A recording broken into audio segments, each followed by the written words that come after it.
Boa tarde a todos. Bem-vindos ao webinar. Hoje o tema vai ser cancro de mama. Chamo-me João Sobrinho Carvalho, faço parte da equipa de Oncologia Médica do Grupo Trofa Saúde e vou ter a companhia da doutora Ana Sofia Esteves, responsável pela Senologia do Grupo Trofa Saúde, da zona do Hospital Central e do Hospital de Vila Real. Em primeiro lugar, apresentar o programa do dia de hoje. Trata-se de uma apresentação para o público geral. Vamos tentar desmistificar o cancro de mama e tirar as principais dúvidas. Vamos começar por definir o que é o cancro de mama, como aparece, onde aparece e em quem. De seguida vamos passar a como se detecta a doença, a parte do autoexame, exames complementares de diagnóstico e o tratamento cirúrgico, que modalidades existem e em que circunstâncias. Depois vamos falar de terapêutica sistémica e radioterapia e vamos terminar com a apresentação da unidade de mama do Grupo Trofa Saúde e os últimos 10 minutos serão dedicados ao debate e esclarecimento de dúvidas. Portanto, qualquer questão colocada podem desde já introduzir no chat, que depois vamos responder em tempo oportuno. Bem, provavelmente, peço desculpa à doutora Ana, mas provavelmente este é o slide mais importante da apresentação, que é o que é o cancro. E apesar desta imagem ser um bocado confusa, a imagem está a demonstrar que o cancro é uma proliferação anormal de células.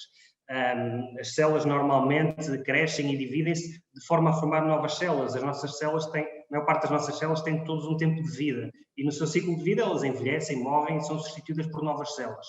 Contudo, muitas vezes esse processo ocorre mal. Formam-se células novas que escapam ao organismo, o organismo não necessita que elas nasçam e, ao mesmo tempo, as células que deveriam morrer escapam e não morrem. E esse fenómeno vai dar uma origem de um conjunto de células extra que se chama um tumor. Quando associado a este conjunto de células extra, estas células adquirem capacidade de invadir e de danificar outros tecidos e, também muito importante, capacidade de libertar-se do tecido primitivo e entrar na corrente sanguínea, estamos perante um cancro ou um tumor maligno.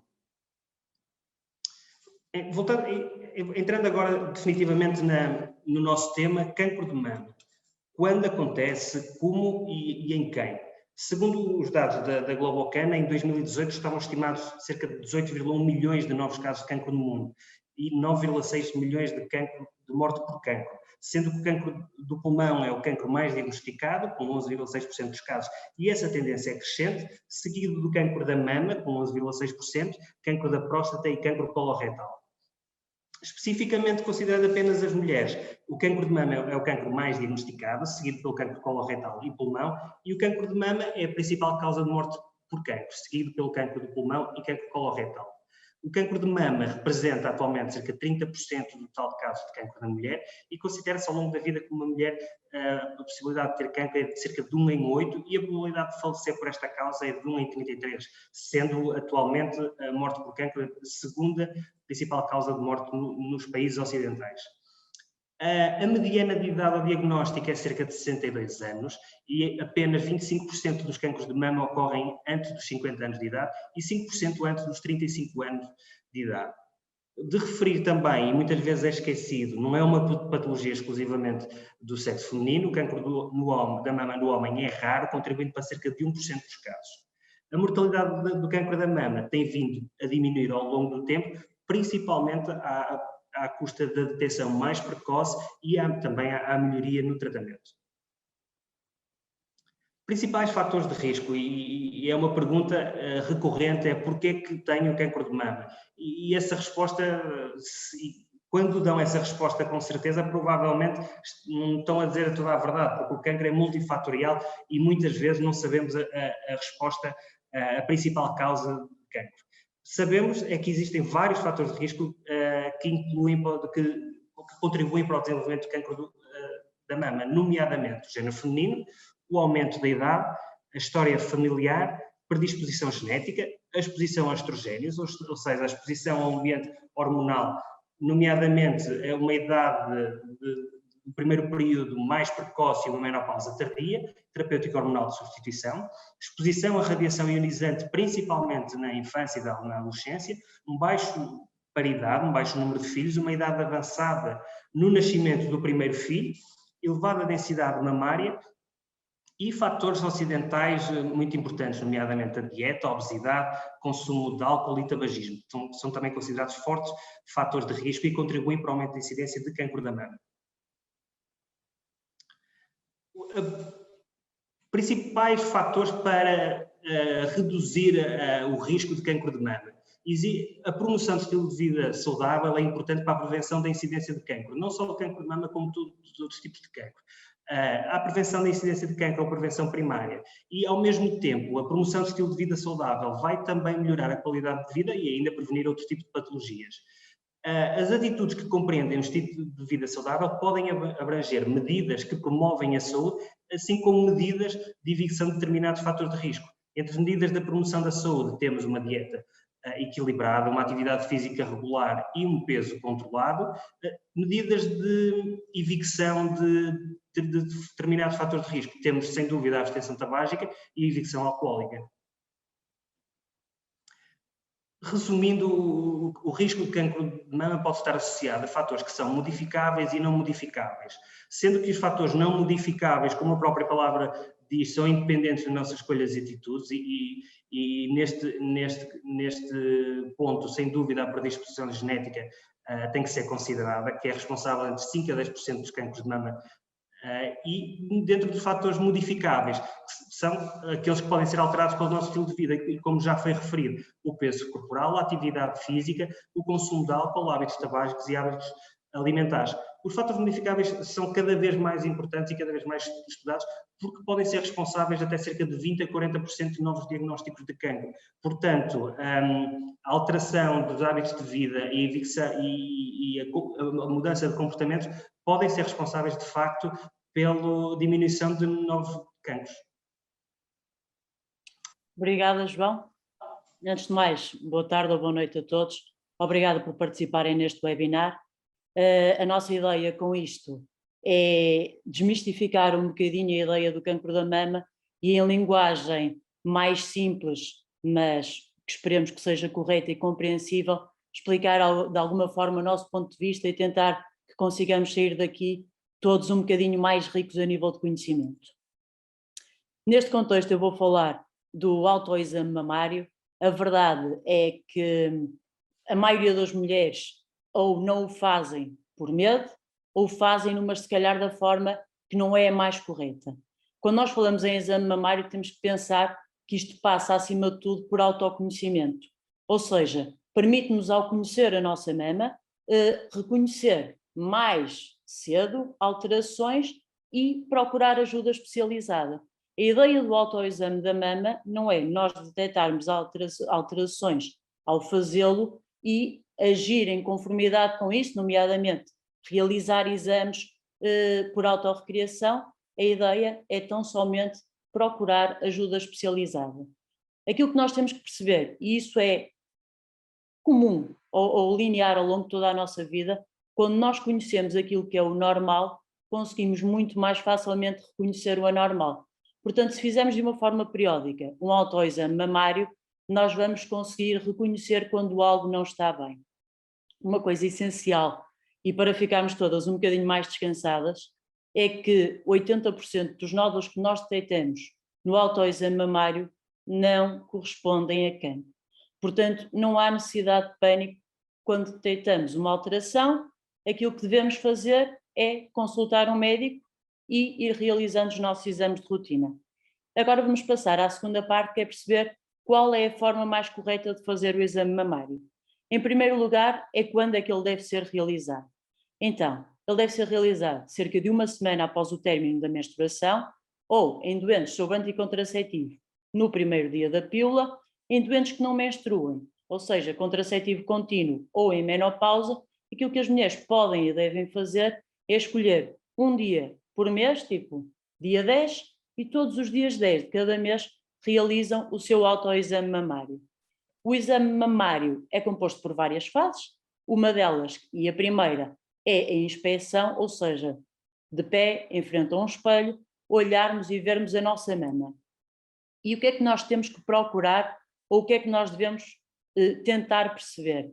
E esta é uma imagem que eu gostava que as pessoas saíssem deste webinar a lembrarem-se dela. Esta é uma imagem em que nós, se pensarmos nas nossas mamas como se de limões se tratassem, temos que procurar a sensação de uma área dura, uma covinha, o aparecimento de alterações ao nível do mamilo, o aparecimento de vermelhidão, quando começa a sair líquido, principalmente líquido que não seja transparente ou sugestivo de se tratar de leite, do mamilo, lesões de novo na pele, alguma saliência que não tivesse aí previamente, a existência de veias persistentemente salientes, um mamilo que sempre esteve para fora e que vira para dentro, quando de um momento para o outro olhamos para o espelho e dizemos, espera lá, as minhas mamas não eram assim, algo aqui se passa, olharem para a vossa pele e terem a sensação que estão a ver ou a tocar em casca de laranja e, em outras situações, a palpação de um nódulo duro. Se repararem na figura ao lado, a observação deve ser feita em frente ao espelho, braços para baixo, os dois braços para cima e, em determinada altura, reclinar ligeiramente o corpo para tentar perceber outras alterações. A palpação em si deve ser feita de pé, no chuveiro, com a utilização do gel de banho para auxiliar o deslizar da mão sobre a pele e deve também ser realizada deitada. Existem vários padrões para se fazer a palpação mamária, ou seja, várias formas de ser feita a palpação mamária. Aqueles que são mais comuns e mais indicados são 3. O vertical, que é aquele que estamos aqui a apresentar, em que ao nível da axila a mulher começa a subir com a mão e vai descendo num padrão vertical. O concêntrico, começando ao nível do mamilo, ir deslizando ao longo de toda a mama, não se esquecendo de abranger a área da axila. E o padrão radial, ou seja, fazer este movimento de fora para dentro em toda a área da mama. A parte mais importante é, como tínhamos falado inicialmente, conhecermos. Portanto, escolham um, aprendam-no, mantenham-no. 3 coisas importantes. Deve ser utilizado os 3 dedos do meio, efetuada uma pressão ligeira numa fase inicial, uma pressão média numa fase secundária e, por fim, uma pressão firme. Isto permite-nos ir detectando, ao nível das diferentes profundidades da mama, algumas alterações. E o que é que eu quero que as pessoas procurem quando estão a fazer palpação da mama? Olharem para a pele, palparem a parte do interior e que procurem 2 ou 3 coisas. Além daquelas alterações que tínhamos falado inicialmente, do mamilo invertido, das alterações do mamilo, dos papos ou das retrações, as coisas que nós palpamos e que são similares a ervilhas ou à palpação de uma ervilha, e podem fazer esse teste em casa, pegarem numa ervilha e tocar-lhe, são normalmente correspondentes aos lóbulos mamários, são normais. Na zona da axila, aquela sensação de que estamos a palpar uns feijõezinhos, desde que não sejam extremamente duros e que se consigam mexer, são normalmente correspondentes aos gânglios linfáticos e não nos devem preocupar, a não ser que, uma vez mais, seja diferente do habitual. O que é que nós nos devemos preocupar? Quando palpamos caroços duros, ou seja, aqueles nódulos endurecidos com alguma dificuldade em mexer. E o que é que devemos fazer quando isto acontece? Procurar ajuda especializada. Uma vez mais, deixo-vos durante uns segundos com esta imagem para ficarem com uma ideia daquilo que é importante irmos detectando ou tentar perceber do que se passa. Realizado o exame mamário, nós devemos considerar exames complementares de diagnóstico. A verdade é que o exame físico, no caso da mama e do cancro da mama, não substitui de forma alguma a realização de exames complementares de diagnóstico. Estes são essenciais e permitem-nos complementar muito bem e diagnosticar precocemente cancros da mama. E que, quando realizar estes exames complementares de diagnóstico, eles podem ser realizados de forma rotineira ou por rastreio, em algumas situações de forma anual, e devemos sempre considerar que cada caso é um caso, portanto podemos ter que adaptar esta vigilância ou esta rotina / rastreio ao doente que temos à nossa frente. Vamos não nos esquecer de alguns dos fatores de risco que o Dr. João já falou, e eu não os vou estar a repetir, porque são exatamente os mesmos. Ou quando estamos a fazer o nosso exame mamário e detectamos uma alteração. Quando isso acontece, devemos procurar ajuda especializada, fazer uma observação e realizar exames. E que exames é que nós devemos realizar? E esta é uma parte muito importante. O que o médico pedir. Não somos nós que decidimos que exames é que devemos realizar. Existem pessoas especializadas nessa área que estão ali para nos ajudar e para escolher os melhores exames.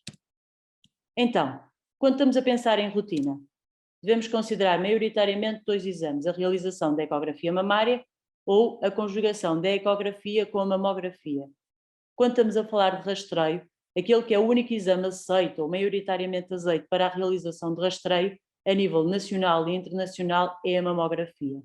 A realização da mamografia já é feita de forma rotineira para rastreio em Portugal e as mulheres às vezes preocupam-se porque, de facto, quando é suscitada ou levantada alguma dúvida, elas são chamadas para uma consulta de aferição em que são avaliadas, vista por um médico e eventualmente realizando outros exames, inclusivamente biópsia. Quando nós falamos do rastreio em Portugal, nós temos que pensar que aquilo que está definido no nosso país é que o rastreio é realizado de 2 em 2 anos para mulheres entre os 50 e os 69 anos, inscritas nos centros de saúde, e é feito por método de uma mamografia, com exame, que é um exame, neste caso, gratuito. Este exame é posteriormente avaliado por 2 médicos radiologistas e, como já tínhamos falado, existe sempre a possibilidade da realização de uma consulta de aferição. Quando nós pensamos noutras sociedades ou internacionalmente, aquilo que tem vindo a ser a evolução neste campo é a realização destes exames, se calhar não de rastreio, mas de rotina, e em alguns países já a nível de rastreio, de uma forma mais precoce, que não de 2 em 2 anos, mas de forma anual. E quando temos alterações no exame físico, aí devemos considerar múltiplos exames, mas maioritariamente a realização de ecografia, mamografia e ressonância magnética com contraste. Existem toda uma série de outros exames no cancro da mama, mas a sua realização é de tal forma infrequente que acho que não vale a pena estarmos aqui a complicar. A ecografia, uma vez mais, não está validada para rastreio, tem a vantagem de ser isenta de radiação e de dor, é mais adequada para a utilização nas mulheres jovens, nomeadamente com menos de 40 anos, e permite uma boa observação de tumores em mamas mais densas, ou aquelas caracteristicamente existentes nas idades mais jovens.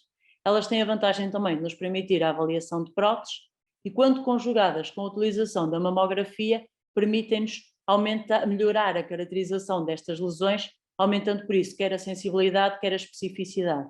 Quero com isto dizer, elas não só permitem detectar mais lesões quando conjugadas com a mamografia, como permitem-nos distinguir essas lesões de suspeitas de malignidade de lesões benignas. É também um método preferencial para a utilização, para a realização de drenagens e eventualmente de biópsias. Quando falamos da mamografia, era aquilo que já tínhamos dito, é um método validado para rastreio. Eu tenho aqui no canto superior direito um exemplo de um mamógrafo e aquilo que as mulheres mais se queixam é da dor que é associada durante a compressão. Nós percebemos e compreendemos, mas a verdade é que essa compressão não só nos permite um melhor exame, ou seja, uma melhor imagem, como também o impor ou dar menos radiação à doente. Portanto, por muito chato que seja, às vezes quando compreendemos o porquê, torna-nos mais fácil aceitar. É o principal exame mamário realizado, tem a desvantagem da utilização da radiação ionizante e tem uma maior dificuldade em mamas mais densas. E o que é que eu quero dizer com mamas mais densas? Vocês têm aqui à direita exemplos de mamografias de uma mama muito pouco densa, esta que diz ACR1, com uma mama muito densa, que é a que diz ACR2. E se vocês repararem, eu vou-vos pôr aqui agora a imagem de um tumor da mama visto numa mamografia, por sinal numa mamografia digital. Conseguem perceber que seria difícil ver aquela imagem numa mama com esta parte toda branca. Tem 2 outras vantagens, que é a detecção de lesões milimétricas e a detecção de microcalcificações. Okay. Quando falamos da ressonância magnética com contraste, a ressonância magnética com contraste tem uma vantagem fantástica, ter uma excelente sensibilidade, e o que é que queremos dizer com isto? Ela detecta um grande número de lesões da mama, mas tem uma baixa especificidade. Ou seja, por vezes a ressonância magnética detecta alterações que não são verdadeiras alterações. Tem também uma grande dificuldade que é a baixa acessibilidade, ou seja, nós não conseguimos encontrar ressonâncias magnéticas mamárias em todos os lados.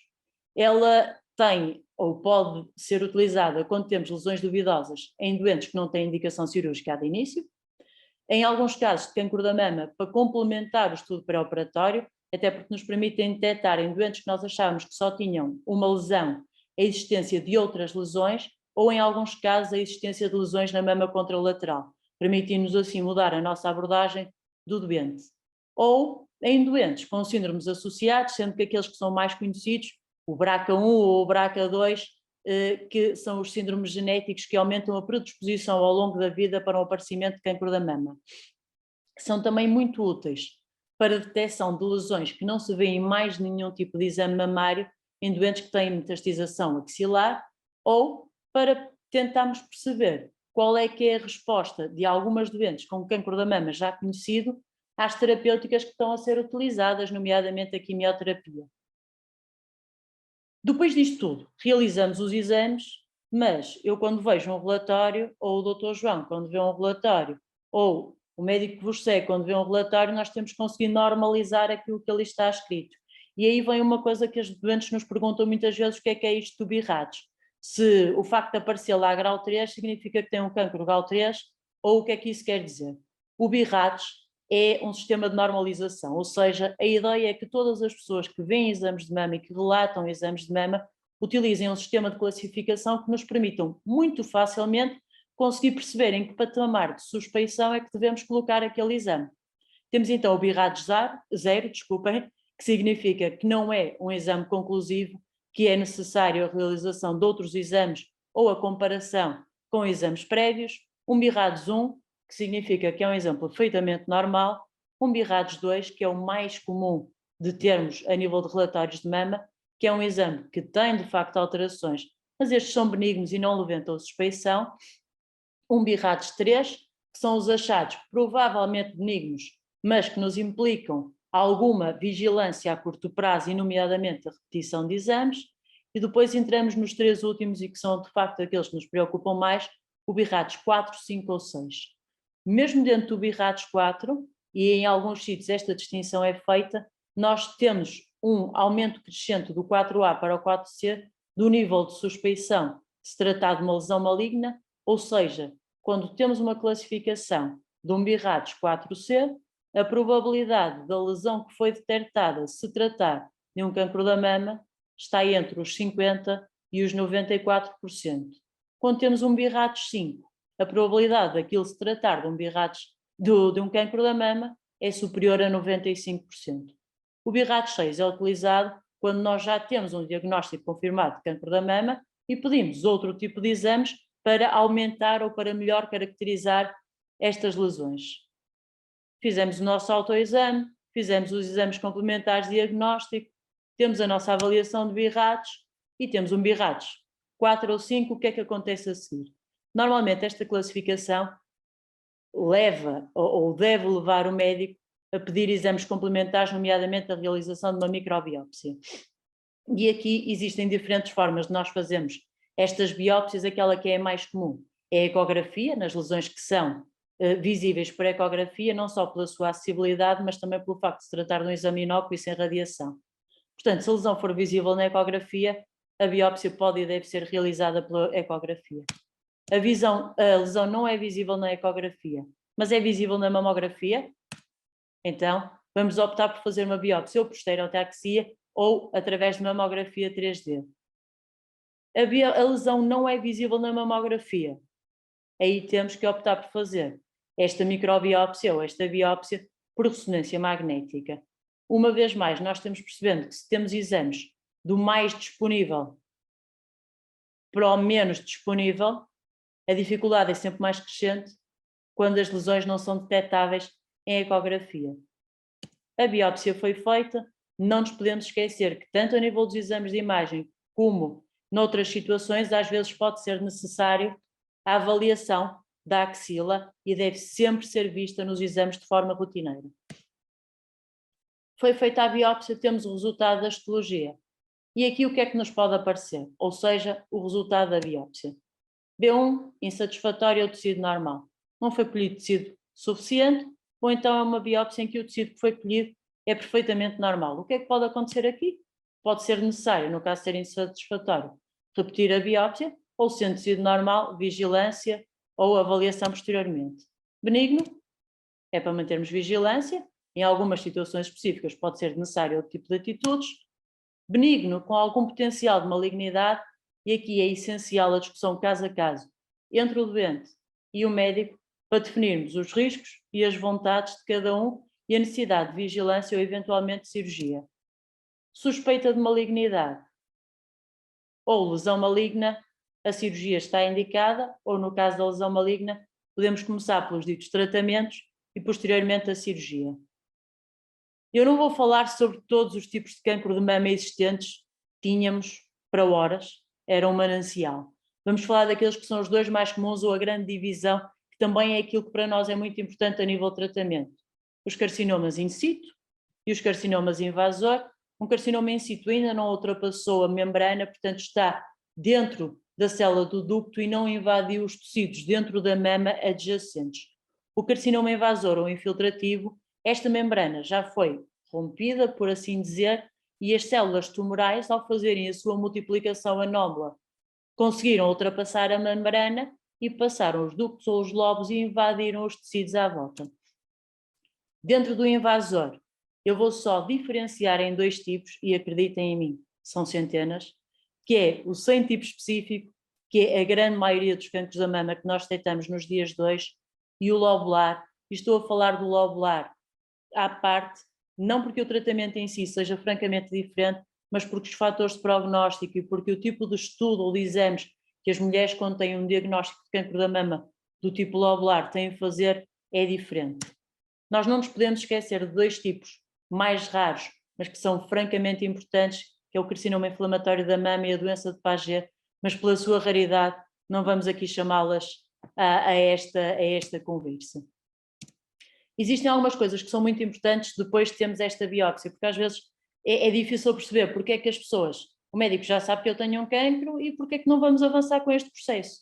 A verdade é que o cancro da mama está de tal forma estudado e com tantas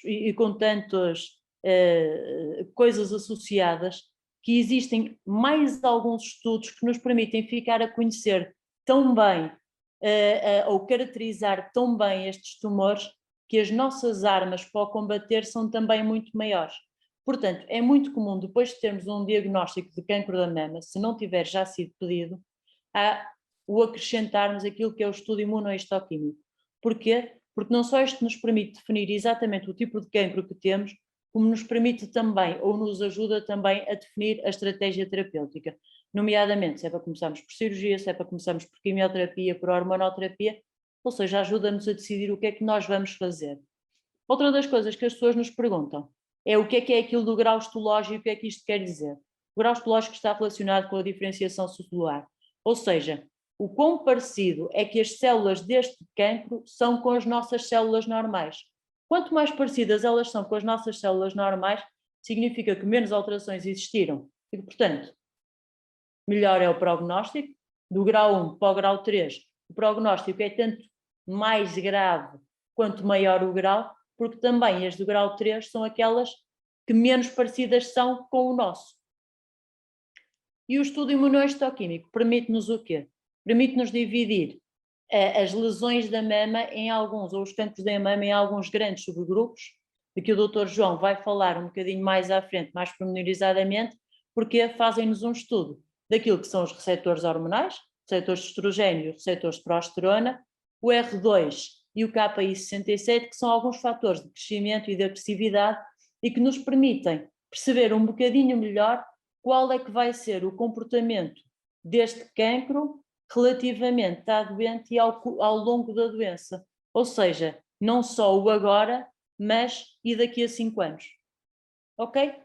O cancro mais comum e também aquele que tem o melhor prognóstico, e ainda bem que assim é o luminal lá, que corresponde aproximadamente a 77% ou 75% de todos os cancros da mama. Quando falamos do tratamento de cancro da mama, Não nos podemos esquecer que o tratamento do cancro da mama é um tratamento multidisciplinar.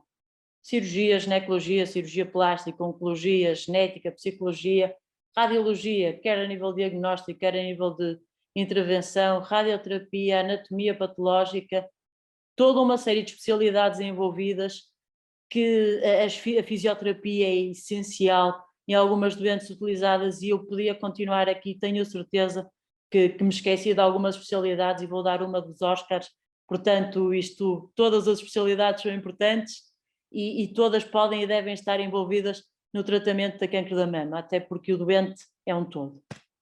Mas eu vou falar da minha parte. O tratamento cirúrgico. O tratamento cirúrgico é... As pessoas estão sempre muito preocupadas em quererem ser operadas o mais rapidamente possível.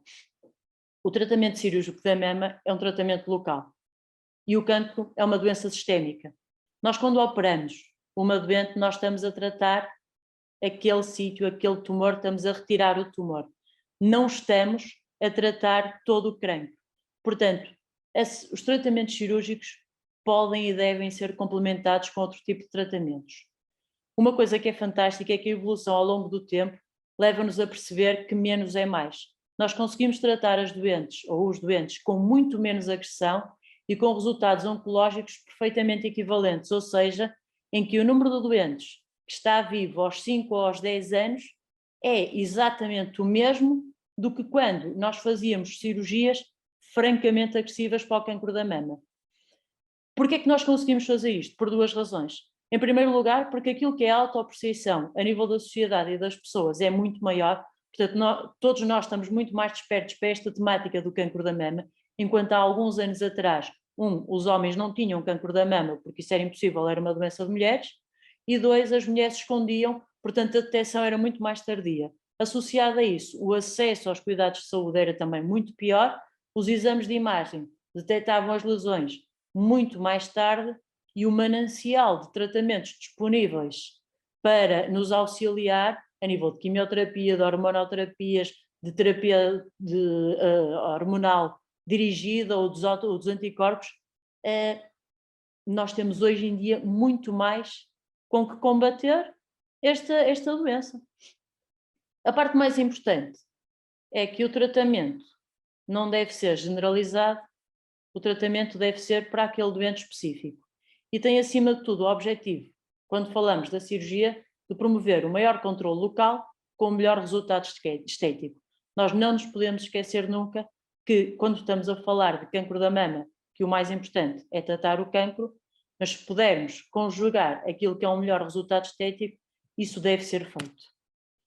Quando falamos de tratamento cirúrgico, temos que pensar em várias coisas: a biópsia do ganglio de sentinela, o esvaziamento axilar, a mastectomia total, subcutânea, poupadora do complexo aureolo-mamilar, ou seja, do mamilo, cirurgia conservadora ou oncoplástica, se a reconstrução pode ser imediata ou se deve ser mais tarde, os alargamentos de margem. Temos toda uma série de coisas que, quando acontecer, que esperemos que não aconteça, mas se acontecer, termos um cancro da mama, o cirurgião que nós escolhemos para nos tratar pode e deve discutir connosco e explicar-nos e tentarmos chegar a um consenso dentro daquilo que é o melhor tratamento oncológico e a opção da doente à nossa frente.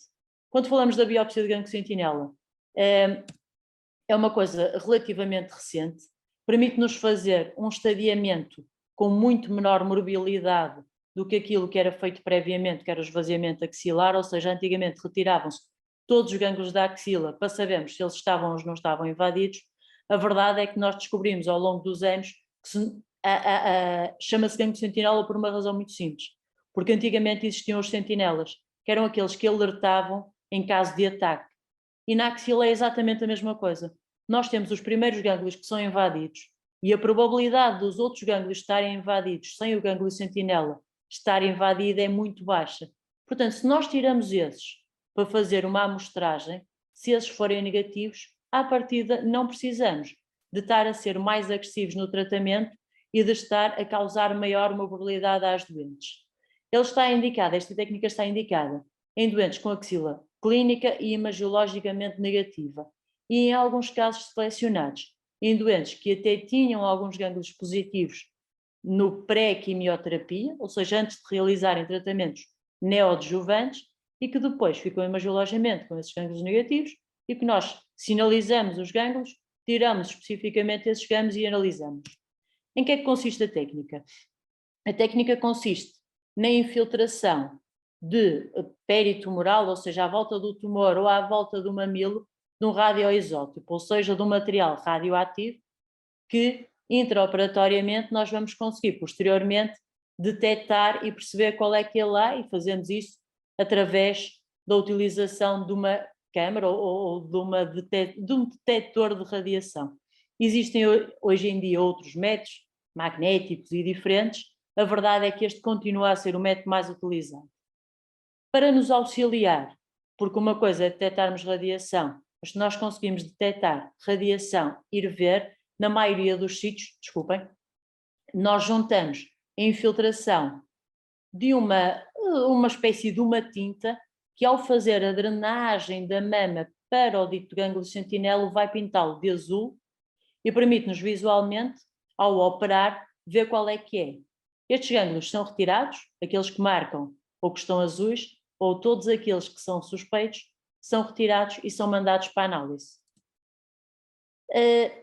Isto é generalista e cada caso é um caso, mas na generalidade das situações, quando nós temos menor do que 3 gânglios positivos no exame extemporâneo, a decisão de esvaziar ou não deve ser tomada no exame definitivo. Quando temos 3 ou mais gânglios positivos no exame extemporâneo, na grande maioria das situações procede-se a um esvaziamento axilar, sendo que este procedimento também é aquele que normalmente é realizado quando existem axilas clínica e imagiologicamente positivas, desde que comprovado previamente por biópsia. Quando passamos para a parte da mama em si, nós temos que distinguir em 2 grandes grupos: a cirurgia conservadora, /oncoplástica, e a mastectomia. Quando falamos a nível de resultados oncológicos, e que os doentes perguntam-nos sempre isso, os resultados são equivalentes, ou seja, o resultado oncológico de uma cirurgia conservadora, desde que associada à radioterapia, e o resultado de uma mastectomia são sobreponíveis. A opção entre cirurgia conservadora e mastectomia deve ser individualizada e deve respeitar, desde que oncologicamente correta, a vontade da doente. Ou seja, eu posso ter uma doente em que é perfeitamente possível realizar uma cirurgia conservadora com um resultado estético fantástico. Se a doente me disser, não senhor, eu quero tirar a mama toda, eu devo respeitar isso. Existem, claro, contraindicações para a realização deste tipo de cirurgia. A doença multifocal, ou seja, ter mais do que uma parte com cancro da mama, é uma contraindicação relativa. A relação entre o tamanho do tumor e o tamanho da mama, que impossibilita um resultado estético aceitável, também é uma contraindicação relativa, mas devemos ponderar nestes casos a neoadjuvância para nos permitir a diminuição do tamanho do tumor e mesmo assim dar a possibilidade ao doente de fazer uma cirurgia conservadora. A existência de microcalcificações, aquelas areiazinhas de que se falam, que não são propriamente tumores facilmente palpáveis, mas são areias dispersas pelo cancro, pela mama, altamente suspeitas, e se estiverem dispersas pela mama toda, nós não podemos ir apanhar coisas milimétricas uma a uma. A impossibilidade de realizar radioterapia e a impossibilidade de retirar todo o tumor. Nestas situações, a mastectomia está indicada. Outra indicação, e voltamos a bater no mesmo, a vontade da doente. A vontade da doente neste campo é soberana. Margens cirúrgicas persistentemente positivas, apesar de mais do que uma tentativa de alargamento, devem ser submetidas a mastectomia e, na grande maioria das síndromes genéticas, se bem que é relativa, não tem lógica estarmos a fazer cirurgias conservadoras em doentes que podem chegar a ter o risco de ter cancro da mama de 80%. Reconstruir já ou depois? Uma vez mais, a vontade da doente. Depois, aquilo que na grande maioria das situações nos permite definir se a cirurgia ou se a reconstrução pode ou deve ser imediata ou devemos pensar nela mais tarde, é a necessidade de tratamentos complementares, nomeadamente a radioterapia. Por exemplo, se nós tivermos gânglios positivos que nos levem a supor que vamos precisar de radioterapia, margem posterior positiva ou o próprio tamanho do tumor, peço desculpa pela gralha, e existem, ou na parte em que está escrito tamanho, ou outras situações, são casos em que nos devem levar a considerar apesar do efeito psicológico que isso traz sobre as mulheres, a hipótese de realizarmos esta reconstrução de forma diferida só porque os resultados estéticos a longo prazo são melhores. Ou seja, quando temos a possibilidade de fazer reconstrução imediata, sem necessidade de radioterapia posterior, é o melhor resultado estético possível. Quando existe a dúvida de termos que vir a realizar radioterapia, devemos considerar uma reconstrução diferida, porque a radioterapia associada a uma reconstrução, nomeadamente com próteses, não traz os melhores resultados. Aqui nós temos diversas opções, nomeadamente a utilização de tecidos autólogos, ou seja, da própria doente, as reconstruções com o músculo da barriga, a reconstrução com o músculo das costas, a reconstrução agora mais recentemente sem utilização do músculo, mas só com o tecido celular subcutâneo, ou a utilização de prótese. Eu aqui agora um bocadinho mais agressivo, desculpem, nós não nos podemos esquecer, e é aquilo que nós queremos lesões infraclínicas da mama. E o que é que isto significa? Boa parte dos tumores da mama não são palpáveis, o que significa, e isto faz um bocadinho de confusão às doentes, que antes de as operarmos, nós precisamos que alguém nos diga onde é que está o tumor. E muitas das vezes isso faz ou utilizando a ecografia intraoperatória ou através da marcação com arpões das lesões. Quando eu vos disse que a doença multifocal não era necessariamente uma contraindicação para cirurgia conservadora da mama, vocês têm aqui o exemplo de uma doente que tinha 2 lesões e que foram marcadas separadamente e que foram retiradas. À direita, tenho um exemplo de uma lesão com uma marcação de arpão que vai depois para exames temporâneos para assegurarmos que o tumor está aqui e que estas margens são negativas. Eu aqui vou-vos dar só alguns exemplos. Do lado esquerdo é a utilização da cirurgia oncoplástica, ou seja, na mama esquerda nós tínhamos um cancro da mama que foi marcado, foi retirado e, sendo baixa a probabilidade nesta doente, muito baixa, de necessidade de fazer radioterapia, optou-se por se fazer a cirurgia oncoplástica com reconstrução imediata e a simetrização contralateral. Do lado direito tem um exemplo de uma doente que fez uma tumorectomia da parte de cima com uma incisão periaureolar e uma rotação com retalhos locais. Portanto, se vocês perceberem, nós conseguimos, de facto, nos dias de hoje, operar cancros da mama com resultados estéticos perfeitamente aceitáveis. Temos aqui um exemplo, alguns dias depois, sim, porque neste caso, isto era no dia a seguir à cirurgia. Temos aqui alguns meses depois em que a única cicatriz visível é esta. Temos aqui outro exemplo em que a cicatriz visível é aqui e devemos considerar sempre nas opções das cicatrizes o fugir das áreas que são visíveis com a utilização de sutiã. Vocês podem ver aqui o exemplo da utilização do azul que foi utilizado na cirurgia para nos mostrar onde é que estavam os gânglios. Aqui tem o exemplo de uma doente que foi submetida a uma tumorectomia, ou seja, a remoção do tumor que era na parte de baixo da mama. Utilizou-se esta incisão, retirou-se o tumor e isto é a doente, cerca de um mês depois da cirurgia, tem de facto alguma assimetria mamária que foi posteriormente corrigida. Aqui temos aquela parte que é o que nós não gostamos, quando temos que fazer mastectomias, mas as mastectomias podem ser só um passo. Esta doente tem uma mastectomia que inclusivamente tem algum líquido acumulado, o surama, que nós optamos por não retirar porque permitiu uma expansão dos tecidos e mais brevemente fazer uma reconstrução com colocação de prótese e uma simetrização contralateral, sendo que depois de diminuído este edema, ou seja, o inchaço, porque as coisas depois de serem operadas parecem todas muito grandes, mas depois diminuem, e depois da diminuição nós complementamos esta reconstrução não só com a reconstrução do mamilo, como com a infiltração de gordura. Esta doente é a mesma.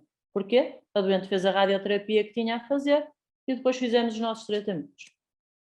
Aqui temos um exemplo de uma mastectomia em que a doente optou por não fazer reconstrução com a sua cicatriz. Temos imensas doentes que fazem tatuagens, que a parte mais importante, e isso é aquilo que nós devemos pensar, é a cirurgia deve tratar localmente o tumor e deixar a doente contente e satisfeita com o resultado final, quer isso englobe ou não a realização de uma reconstrução.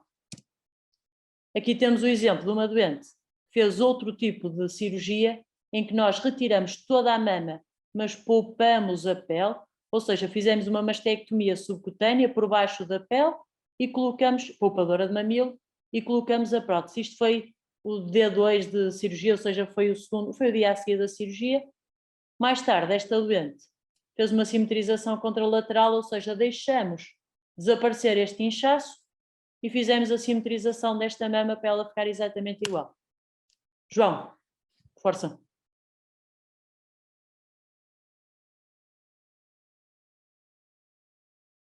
É importante colocar o som antes de começar. Queria apenas referir uma coisa. Coisas importantes que a doutora Ana Sofia disse, tudo importante, mas apenas reforçar 2 pontos prévios. A doutora Ana Sofia disse muito bem que a doença oncológica é uma doença multidisciplinar, sendo que o momento mais importante de todos os cancros é, sem dúvida, a consulta multidisciplinar, onde todas as especialidades envolvidas, desde a imagiologia, à cirurgia, à oncologia médica e à radio-oncologia, assim como a anatomia patológica, discutem o processo e onde é delineado o plano de tratamento, o protocolo de tratamento que a doente ou o doente devem realizar. E esse plano pode passar por quimioterapia, por radioterapia, por cirurgia, ou por não fazer nada e simplesmente controlar os sintomas do doente.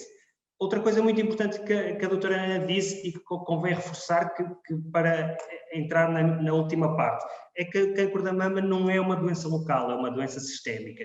Portanto, o tratamento local mais importante é a cirurgia, mas é necessário também fazer tratamento sistémico para curar definitivamente esta doença. E, sem dúvida, uma das modalidades de tratamento mais importantes é a radioterapia. A radioterapia baseia-se nas radiações ionizantes, que vão provocar dano às células ou tecidos através da deposição de energia numa sequência de eventos.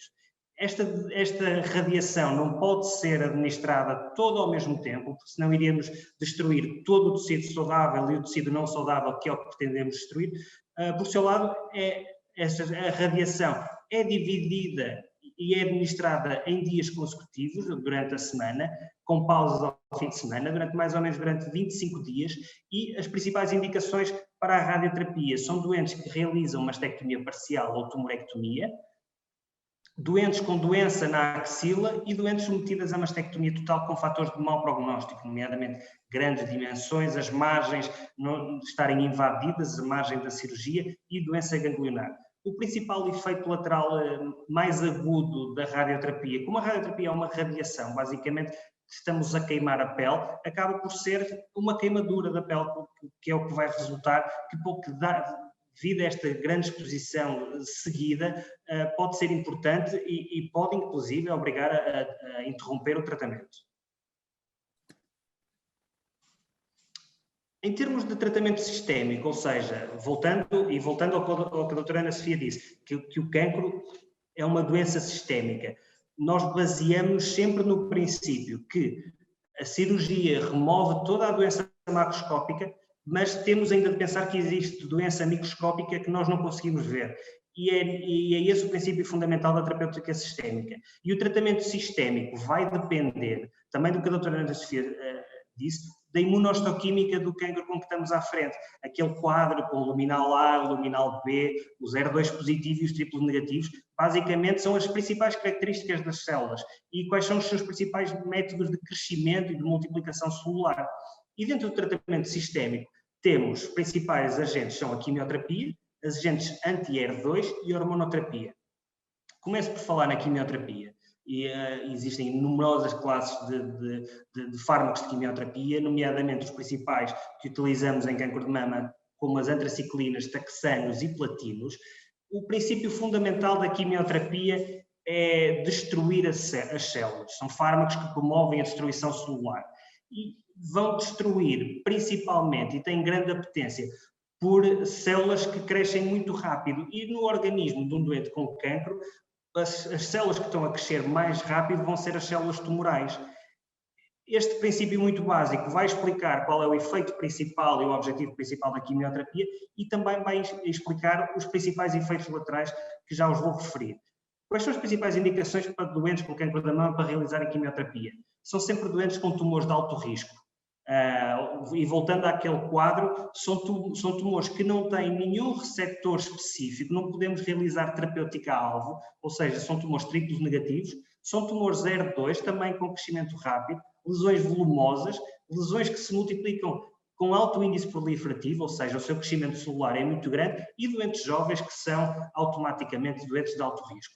A duração da quimioterapia normalmente durante 4 a 6 meses, o tratamento pode ser quinzenal ou trissemanal, de 3 em 3 semanas, e normalmente a sua administração é por uma veia, quer seja periférica, seja central. A quimioterapia pode ser administrada antes da cirurgia, chama-se isto tratamento neoadjuvante, ou após a cirurgia, tratamento adjuvante. Qual é a principal vantagem de realizar o tratamento neoadjuvante? São doentes que pretendem conservar a mama, e não é execuível, à data da apresentação inicial, não é execuível fazer uma cirurgia segura sem diminuição do volume do tumor, e essas doentes têm indicação para quimioterapia neoadjuvante, e são doentes de alto risco, como tumores triplos negativos e tumores que expressam o receptor de membrana HER2, porque permite avaliar a resposta in vivo da doente aos fármacos que vamos administrar. Isto tem um impacto muito importante porque permite-nos perceber que se os fármacos que estamos a utilizar estão a traduzir o efeito desejável, e também permite já começar a programar tratamento após a cirurgia, caso seja necessário. Como eu referi no slide anterior, o principal objetivo da quimioterapia é provocar a destruição celular, sendo que as células que estão a crescer mais rápido são as que vão ser destruídas mais rapidamente. E as células do cancro são as que são o objetivo principal. Os efeitos laterais vai justificar, porque temos células no nosso organismo que também têm um grande crescimento, um crescimento muito aumentado, e vão sofrer os efeitos laterais da quimioterapia, nomeadamente as nossas células do sangue, que têm um tempo de semivida mais ou menos de 21 em 21 dias, e, portanto, pode acontecer durante a quimioterapia que a doente apresenta baixo nível de hemoglobina, baixas defesas, os níveis de plaquetas diminuam. Também as nossas células do nosso sistema gastrointestinal, ou seja, da boca ao rabo, são células que se multiplicam muito rápido, e sintomas clássicos de quimioterapia, que provavelmente toda a gente já ouviu falar, como náuseas e vômitos, são explicados neste contexto. Pode também provocar, destruindo toda a parede gastrointestinal, pode também provocar quadros de obstipação ou quadros de diarreia. Pode provocar, principalmente uma classe de fármacos que se chama antraciclinas, está associada à toxicidade cardíaca. As nossas células da pele e também incluo aqui o cabelo, são células que crescem muito rápidas, portanto podemos ter grande toxicidade dermatológica, nomeadamente a perda de cabelo, e toxicidade neurológica com diminuição da sensibilidade, principalmente periférica. A partir de agora vou falar de agentes anti-HER2 e hormonoterapia.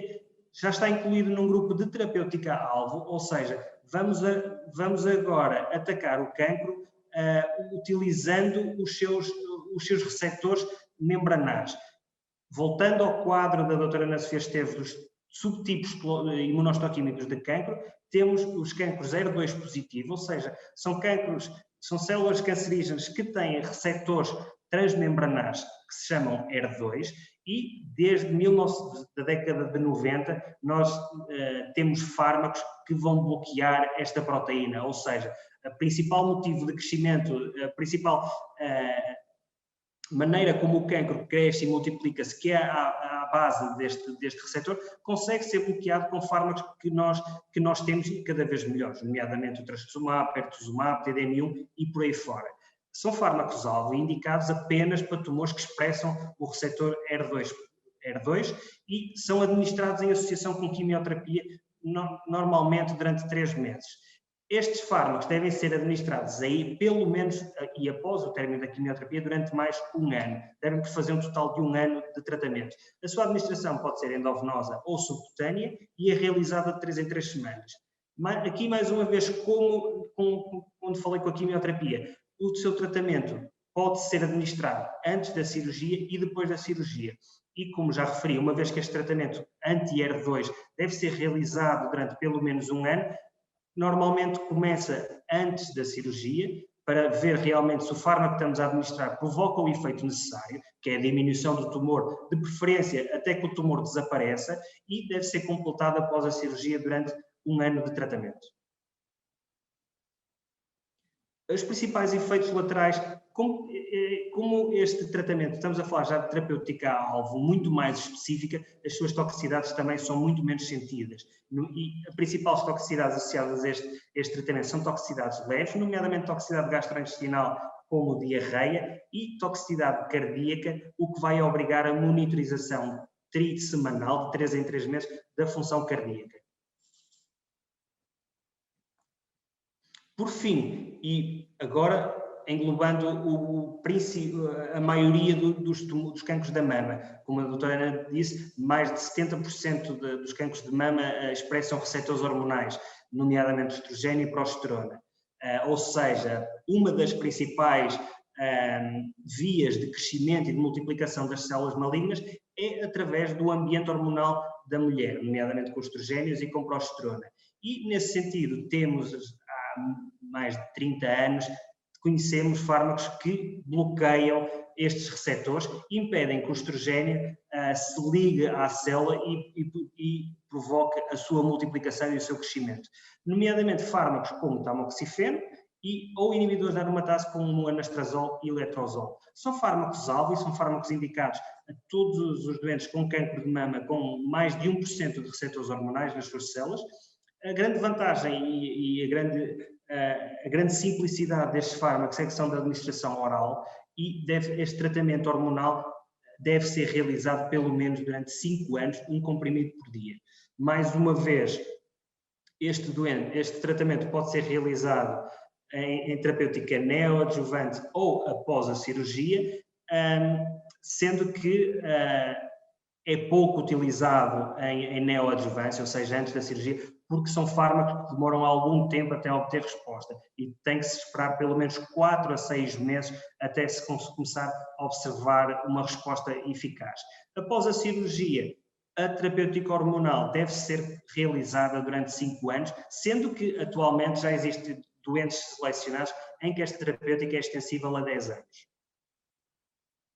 Os principais efeitos laterais desta terapêutica: para o tamoxifeno, é de realçar a toxicidade vascular, aumento do risco de tromboses venosas profundas e tromboembolia pulmonar, e também toxicidade ginecológica, com a possibilidade de desenvolvimento de hiperplasia endometrial, e por isso ser necessário a avaliação anual pelo ginecologista assistente. Em termos de inibidores da aromatase, a principal toxicidade é a toxicidade óssea. São fármacos que diminuem a captação de cálcio nos ossos, o que podem provocar o desenvolvimento de osteopenia ou osteoporose. Terminado o tratamento após a cirurgia e durante o tratamento adjuvante, todos os doentes com cancro de mama devem ser seguidos, deve ser realizado o follow-up à sua vigilância, e a vigilância deve ser partilhada quer pela senologia, quer pela oncologia médica, e o plano de vigilância é um plano trimestral com avaliação clínica e imagiológica, pelo menos com eco e mamografia, e uma avaliação laboratorial nos primeiros 2 anos, 3 em 3 meses. Nos 3 anos seguintes, esta avaliação vai aumentar o espaçamento e passa a ser semestral, e após os 5 anos, as doentes devem continuar a ser avaliadas pelo menos uma vez por ano, com avaliação clínica, com imagem e também com análises. Passando agora, mudando completamente de assunto, e apenas já em jeito de conclusão. O ano 2020 e ano 2021, à custa da pandemia, provocou uma mudança radical dos comportamentos, todos os comportamentos, inclusive dos comportamentos hospitalares. Peço à doutora Ana para voltar atrás, por favor. Consigo. De qualquer das formas, João, peço desculpa. Ok, sem problema. Como é óbvio, o ano 2020 e 2021 fica marcado por uma alteração de comportamento brutal. No hospital isso se verificou. Tivemos hospitais com muito menos pessoas, muito menos volume de consultas, muito menos exames que foram realizados, e os exames de rastreio foram um desses exames que deixaram de ser realizados. Ou seja, houve uma diminuição muito significativa de exames de rastreio oncológicos que foram realizados no ano 2020 e agora em 2021, e, por conseguinte, houve uma diminuição dos novos diagnósticos de cancro. Dados já americanos e dados ingleses apontam para uma diminuição de novos diagnósticos de cancro de mama na ordem entre os 20% e os 30%, e isto a mensagem fundamental é que isto não significa que deixou de haver cancro, pelo contrário, o que se vai verificar é que eles vão ser diagnosticados e numa fase mais tardia e mais grave da doença. E nesse sentido, eu, juntamente com a doutora Ana Sofia, juntamente com a equipa de imagiologia e de ginecologia, formou-se a unidade funcional da mama aqui no grupo, aqui no Hospital Central, e é uma equipa multidisciplinar, como tem que ser, e as suas principais funções estão mesmo dirigidas ao diagnóstico precoce, ao estadiamento rápido e ótimo, à consulta multidisciplinar para planeamento e delineação do tratamento e o tratamento personalizado, seguro e eficaz do cancro de mama. Foram também criadas algumas linhas verdes que permitem o contacto e esclarecimento de dúvidas o mais rápido possível, nomeadamente o contacto telefónico e o correio eletrónico com o desenvolvimento deste mail de Via Verde de Oncologia.